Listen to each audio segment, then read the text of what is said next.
I just love keeping plants around and being able to take care of something because taking care of a plant also reminded me to take care of myself, like giving it water and making sure it had sunlight and stuff. So it was like a mirror and a reflection. Parts of the garden that make it feel like home, I guess, would just be like the landscape itself. I think it's just because like I've spent a lot of time into the garden that it's like become like a second home for me. I feel very relaxed here. I feel very like welcomed here. Green spaces, and when it comes to mental health and the green spaces on campus, it's important that we're taking care of like both of them. And so I think that's why it was important to incorporate nurture your roots into our garden because it's an invitation for people to come and take care of themselves while also being able to learn about like the plants and the ways that we can take care of our planet.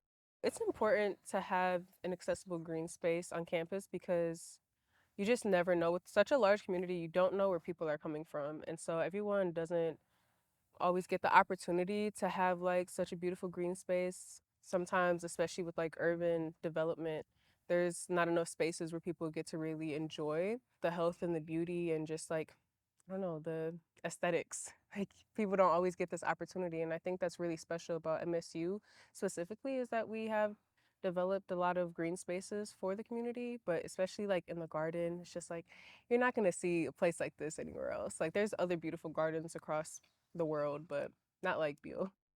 Favorite spot is kind of hard because I like a lot of spots in the garden.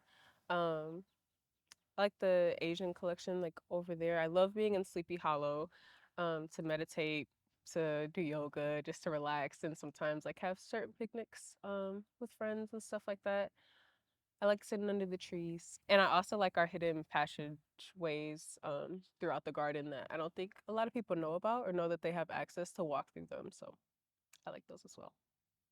My interest in plants and gardening actually started when I was like really young. Although at that time, like I wasn't really planting things or whatnot, but helping my grandma in the garden and like pulling out weeds was like one of the things that were like really special and near and dear to my heart. Just because like she couldn't pull out the weeds, so she would just tell me like which ones to take out and stuff. So that's something that definitely sparked my interest. But as I got older, I definitely loved just the colors that plants have and like the variety that you can have with plants because they're like really important. And yeah, and I just wanted to sustain them. Like I knew I wanted to keep like plants around forever because I feel better when I'm around plants.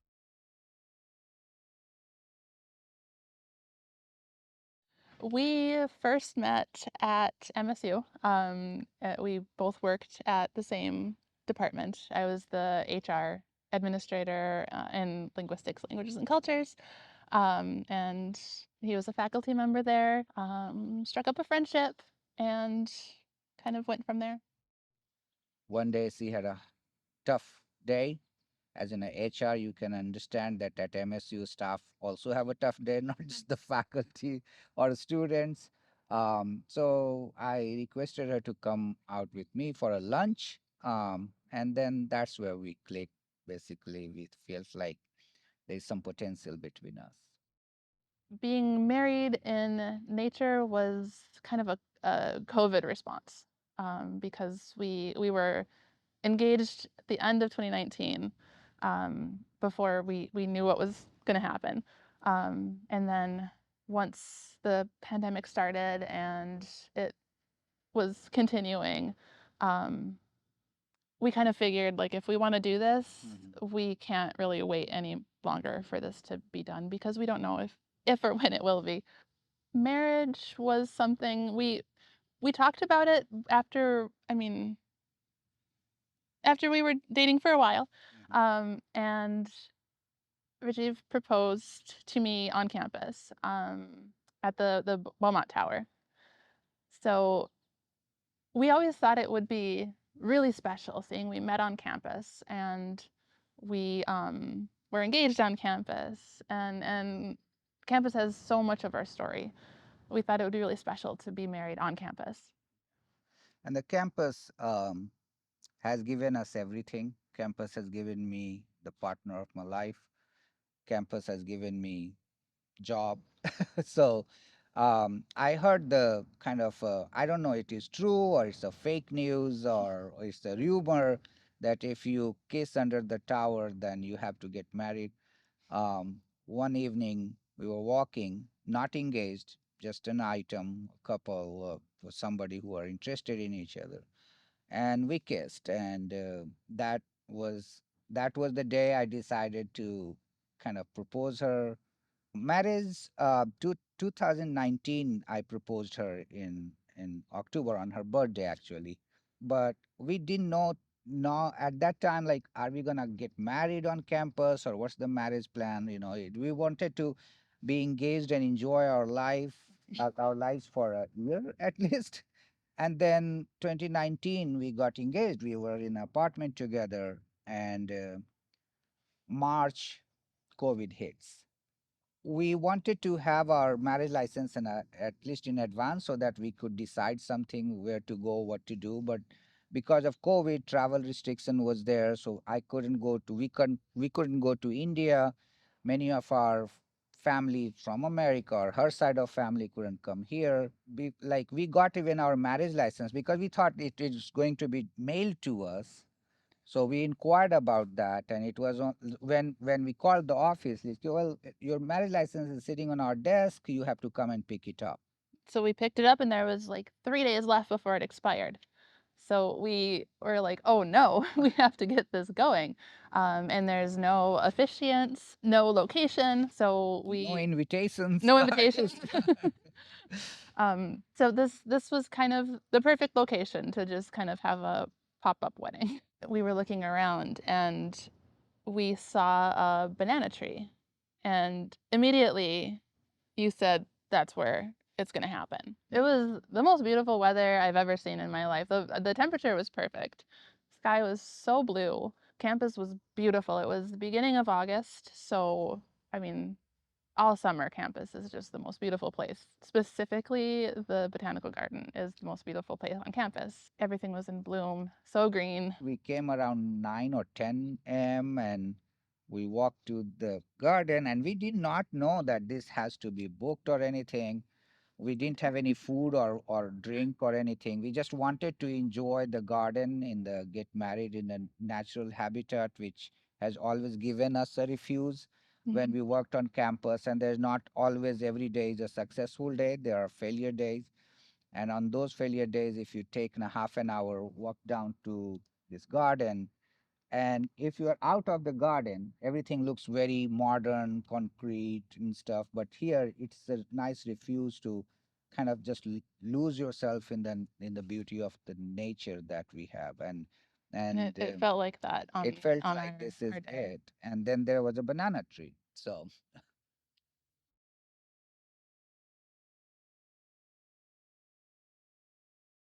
I'm Ellie Lawson. I teach in the Science and Society group in Lyman Briggs College, and I also work at MSU's new teaching center, which is the Center for Teaching and Learning Innovation. I probably can't remember my very first visit to the garden, but that more reflects how the garden just feels like such a natural part of campus, that it's always been here, we've always come here. It's really hard to answer what I like the very most about the garden because for me, everything is really integrated together. So I get as much enjoyment walking around and looking at plants as I do seeing the volunteers and gardeners and technicians who are working because it takes a lot of work to make a garden. So my strongest memory of the Beal Garden is something that happened this past semester. So I was teaching a third year science and the environment class, and I wanted to give us lots of excursions around on campus. So I booked a tour for my students to come in April. We thought it would be safe weather-wise because it was April, but Michigan gave us lots of surprises and it turned out to be a blizzard. So I just have this vivid image of my students walking to different parts of the garden, some of them in really big coats, some of them who perhaps didn't bring quite a warm enough coat, and the snow is really coming down hard on us. I really enjoy teaching outdoors in nature as opposed to only teaching in a classroom. I think there are things that can really inspire students when you get outside of the four walls and have them give them a little bit of freedom to be exploring their surroundings and reflecting on the spaces on their campus where they spend lots of time, but they might not have had the chance to pause and reflect and think carefully about the connections between what we're learning in class and what's all around them on the campus.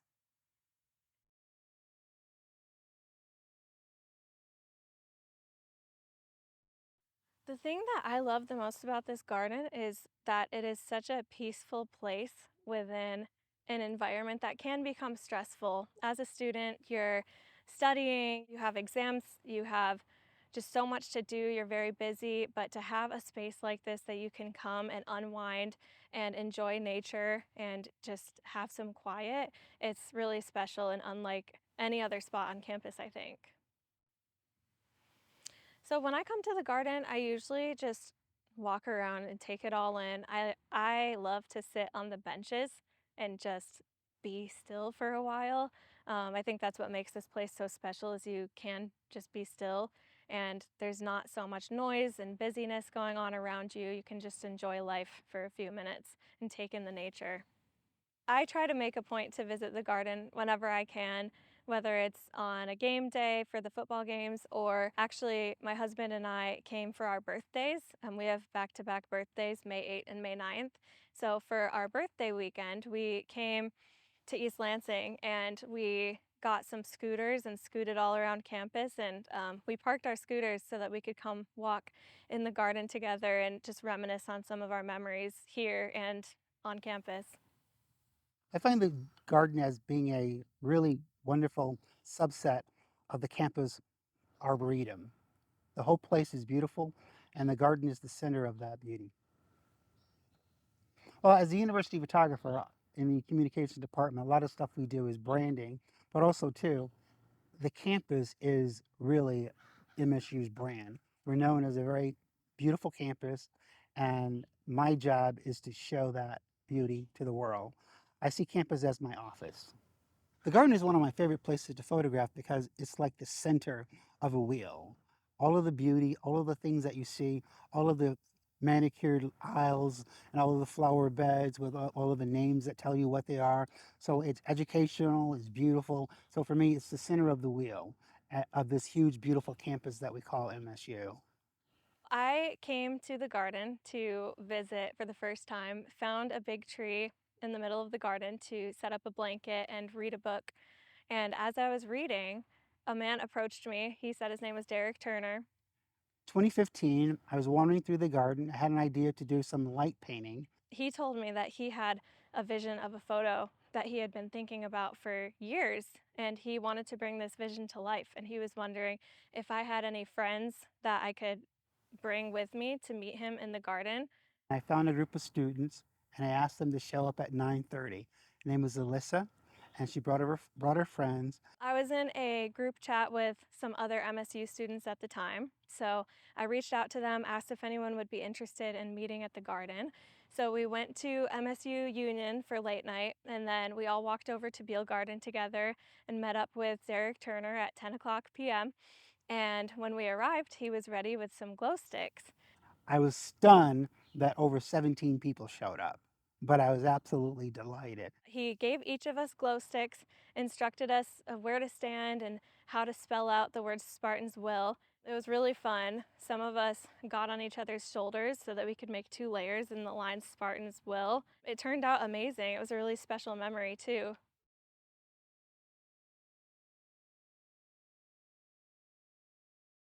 I personally feel that the peace and quiet element is what I connect to most in the garden. I think it's kind of a hideout, a safe hideout, and I've really appreciated just coming here and sitting with friends, or reading, doing a little bit of homework as well.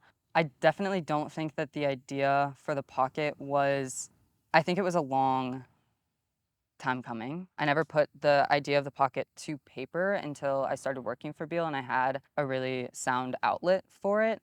It is sort of a conglomeration of a lot of lessons that I learned and a lot of tools that I collected over a few years, and I just got really lucky with the timing of getting to work here and having a team that wanted to support that vision.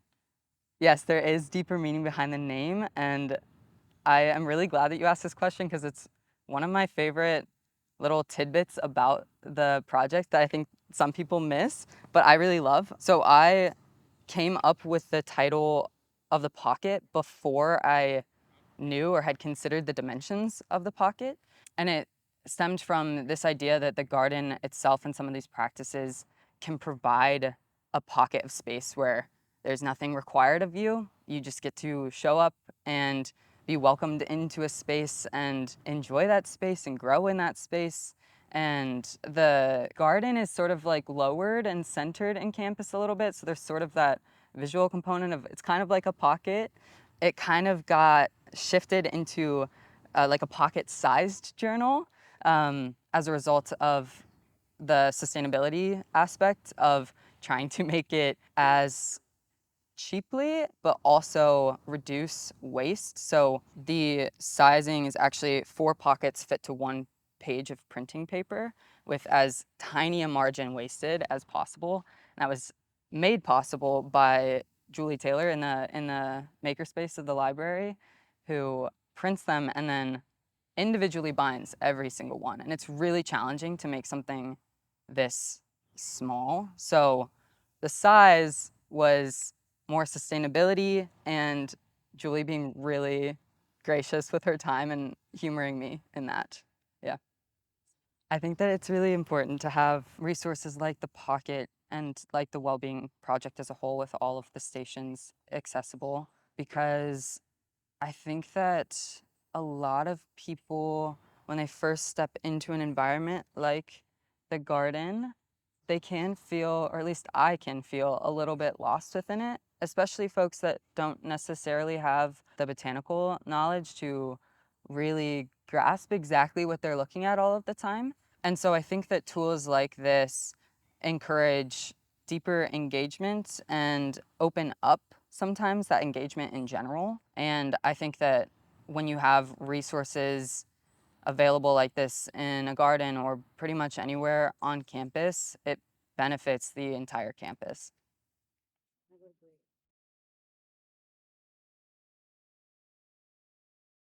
When I think of Beal Garden, I think about how the garden is displayed, like the how the plants are individually placed in the beds with their labels, and how nature surrounds all of the collections.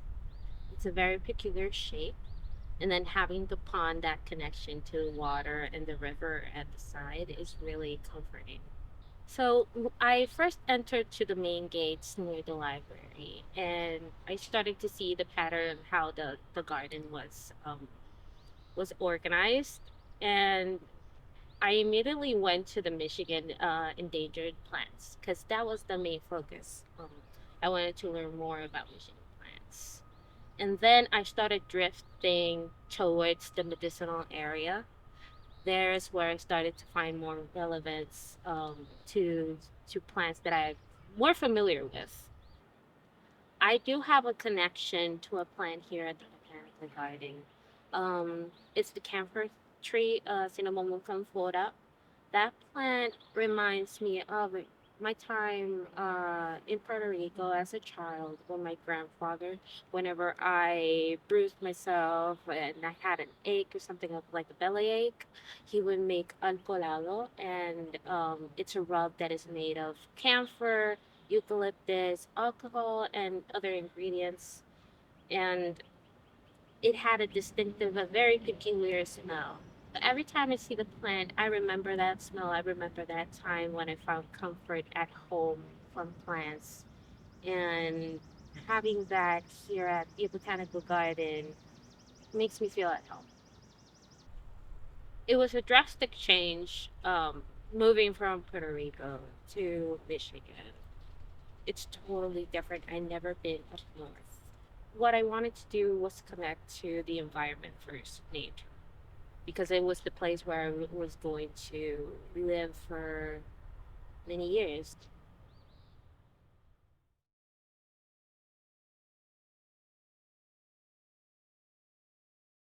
Hey, good morning. My name is Trace Nugent. I am a Beal Botanical Technologist here at the Garden.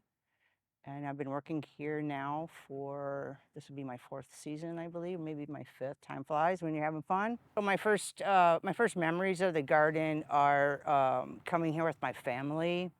We uh, we we went to church over at St. John's Student Parish. So after church, my parents would bribe my brother and I with a Slurpee from the 7-Eleven, which is still back there.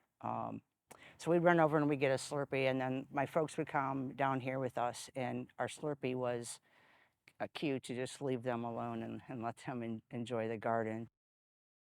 So my favorite spot in the garden, I think it's going to be the ginkgo tree for me. It just holds a lot of memory. It was one of my dad's favorite plants.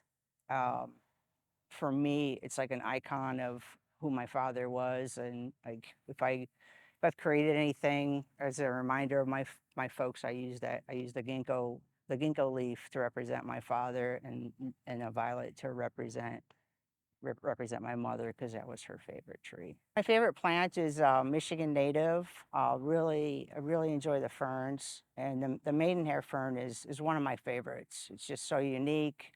It's so airy and light. Just completely different leaf shape and growth habit than the other ferns, so it really stands out to me. If I had to describe the garden in 3 words, first it's going to be people. I'm just a real people person. And then the peace and quiet is a big deal for me here. And then I guess the third word would just be just gratitude and honor, just to have the privilege to work here. Because what this garden means to me and my family, um, it's huge for me to be here, and I wish my parents could see it.